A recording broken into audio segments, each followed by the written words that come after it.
చెప్పండి. జాగో హిందూ ప్రస్తుత సమస్యలు సమాధాలు అనేటువంటి అంశం పైన హిందూ సమాజం లోపల నిరంతరం పనిచేస్తూ అనేక విధాలైనటువంటి సమస్యలకు పరిష్కారాలను ఎక్కడిదక్కడ క్షేత్రస్థాయి లోపల కృషి చేస్తూ జాతీయవాదులైనటువంటి మిత్రులందరినీ కూడా ఒకే వేదిక మీదకి గణేష్ సేన ఆధ్వర్యం లోపల పిలిచి ఈరోజు మేము చర్చించడం జరిగింది. బాలాపూర్ లోపల గత నెల 24వ తేదీన జాగో హిందూ ధర్మరక్షణ సభ తోటి ఈ ఉద్యమం ప్రారంభమైంది. ఈ రోజు సమస్యలపైన చర్చించుకున్నాం. భవిష్యత్తు లోపల పక్కా ప్రణాళికతోటి యావత్ సమాజాన్ని, యావత్ ఉద్యమకారులను, కలిసి వచ్చేటువంటి ఉద్యమకారులందరినీ కూడా కలిసి తీసుకెళ్లి కలిసికట్టుగా ఉద్యమాన్ని నిర్మిస్తాం. వాళ్ళ హిందూ సమాజం లోపల అనేక రూపాల లోపల జిహాద్ నడుస్తూ ఉంది. ఫుడ్ జిహాద్ మీద చర్చ జరిగింది మొన్నటి వరకు కూడా. ఇవాళ నేను ఒక ప్రశ్న అడుగుతున్నా. ఫుడ్ జిహాద్ కు ఏదైతే కోవా బన్నుకు మద్దతు పలికినటువంటి మీడియాను, రాజకీయ నాయకులను, సెక్యులర్ నాయకులను నేను అడుగుతా ఉన్నా. పేదవాడు తినేటువంటి ఆహార పదార్థాలకు FSSAI రూల్స్ వర్తించొద్దని మీరు కోరుకుంటున్నారా?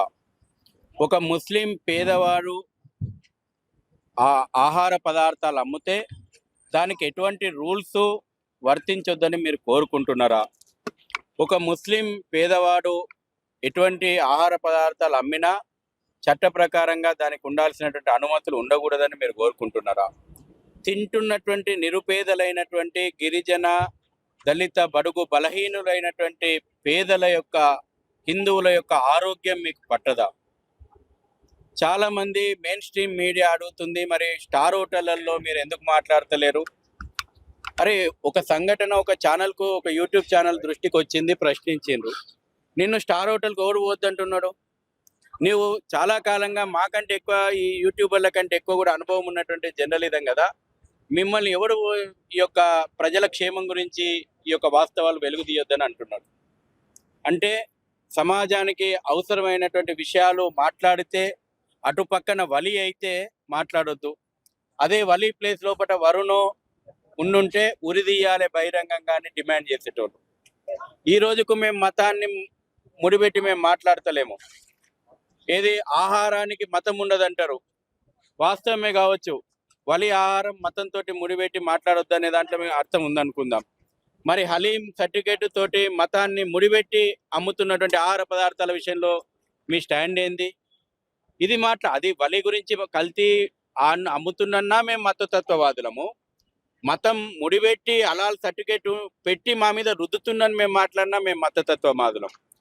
మాట్లాడుతుంది ఎవరు మమ్మల్ని మతతత్వవాదులు అంటే సెక్యులరిస్టులు. ఈ సెక్యులరిస్టులు ఎవరైతే ఉన్నారో వీళ్ళ బండారం బయట పెడతాం.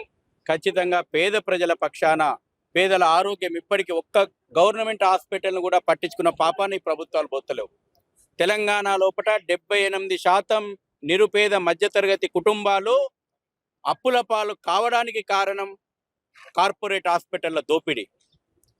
తాను కూడా పెట్టుకున్నదంతా కూడా ఒక బీమార్ వస్తే హాస్పిటల్ బిల్లు కట్టాలా, పిల్ల పెళ్లికి సమకూర్చుకుందంతా, ఒక్కరి ఇంట్లో ఒక ఆరోగ్యం ఖరాబ్ అయిపోతే ఆ పెళ్లికి దాపెట్టుకున్నటువంటి డబ్బులని హాస్పిటల్కి కట్టాలా.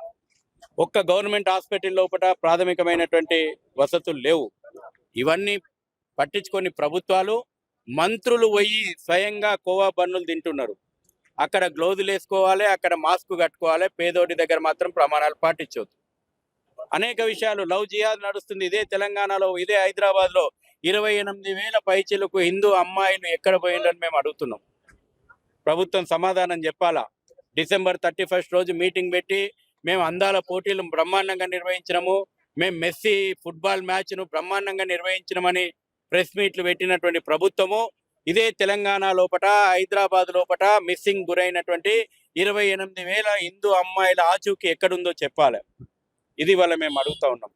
కల్చరల్ జిహాద్ నడుస్తుంది, దేవాలయాల మీద దాడులు జరుగుతున్నాయి. దాడి జరిగిన ప్రతిసారి పిచ్చోళ్ళు, అరే ఆ పిచ్చోళ్ళు ఎక్కడ తయారవుతున్నారు? మీరు ప్రతిసారి దేవాలయం మీద దాడులు జరిగినప్పుడు పిచ్చోళ్ళ మీదకి ఎత్తేస్తున్నారు కదా. ఆ మత పిచ్చిగాళ్ళు, ఇస్లామిక్ మతోన్మాద పిచ్చిని తలకెక్కించుకొని హిందూ దేవాలయాల మీద దాడులు జరుపుతున్నటువంటి ఆ మత పిచ్చోళ్లను మొదటగా అరెస్ట్ చేయండి. లేకపోతే ఈ పిచ్చి ముదిరితే సమాజం లా అండ్ ఆర్డర్ ప్రాబ్లము, పోలీసులు వైఫల్యమైంది, ప్రభుత్వం వైఫల్యమైందని law and order problem Hindu సమాజం చేతులకు తీసుకుంటే జరగబోయేటువంటి పరిణామాలకి ఈ ప్రభుత్వం బాధ్యత వహించాల్సి వస్తుంది. అదేవిధంగా ల్యాండ్ జిహాద్ నడుస్తూ ఉంది, అనేక కల్చరల్ జిహాద్ నడుస్తూ ఉంది, అనేక రకాలైనటువంటి జిహాద్ ఈ రోజున సమాజం మీద జరుగుతూ ఉంది. అదే హిందువులను విడగొట్టేటువంటి ప్రయత్నాలు జరుగుతూ ఉన్నారు, కులం పేరు మీదన విద్వేషాలు రెచ్చగొడతా ఉన్నారు. ఇది కూడా హిందూ సమాజాన్ని బలహీనపరిచేటువంటి కుట్ర. కాబట్టి ఇవన్నిటిని కూడా సమగ్రంగా మేము చర్చించినాం. ఇవేం కొత్త విషయాలు కాదు, కానీ కలిసి కూర్చొని కార్యాచరణ ప్రారంభం చేసి వీటి విషయం లోపల చర్చించాలని. కేరళ స్టోరీ వాస్తవాలు చెప్తే దాన్ని నిషేధించాలి. కేరళ స్టోరీ హిందూ మతోన్మాదులు తీస్తున్నటువంటి స్టోరీ, లేకపోతే కాశ్మీరీ ఫైల్స్ హిందూ మతోన్మాదులు తీస్తున్నటువంటి ఫైల్స్ కళ్ళ ముందర కనబడుతుంది కదా. మొన్న పహల్గాం లోపట నువ్వు హిందువా కాదా, నువ్వు కల్మా వస్తుందా రాదా అని అడిగి చంపినటువంటి మతోన్మాదులను మాట్లాడితే హిందువులం. ఇవాళ ఇక్కడ వాడు అక్బరుద్దీన్ ఓవైసీ అంటాడు 15 నిమిషాలు టైం కావాలని. ఏ మతోన్మాది వాడు? ఎందుకు మాట్లాడుతున్నాడు? మొన్నటికి మొన్న కల్మా చదివిన వాళ్ళ గురించే ఆయన పట్టించుకుంటాడట. ఆ మతోన్మాదం రక్కసి విషం జిమ్ముతుంది. దీన్ని పట్టించుకోకుండా కుహానా సెక్యులిజం అనేటువంటి మత్తులో ఇంకా సమాజం ఉంటే మూల్యం చెల్లించుకుంటుంది. కాబట్టి రేపు మీరు కేరళ స్టోరీని నిషేధించవచ్చు. ఇక్కడ కూడా రాష్ట్ర ప్రభుత్వం విడుదల గురించి ఆటంకాలు సృష్టించాలనుకుంటుంది.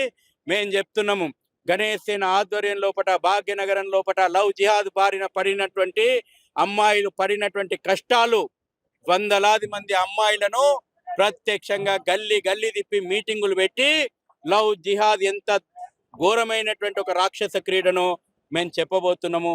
ఇట్లా ప్రతి ఏరియా లోపల సమావేశాలు నిర్వహించుకోబోతున్నాం. రాబోయే రోజుల్లో మరిన్ని కార్యక్రమాలు నిర్వహిస్తాము. మీడియాకు కూడా మేము అప్పీల్ చేస్తున్నాము.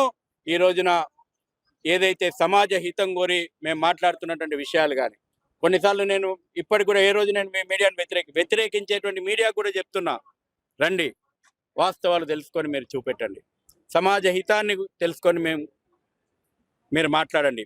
అబ్దుల్ కలాం భావజాలానికి వ్యతిరేకం కాదు ఈ దేశం ఎప్పుడు కూడా. అఫ్జల్ గురు భావజాలానికి వ్యతిరేకము, యాకూబ్ మిమిన్లకు వ్యతిరేకము.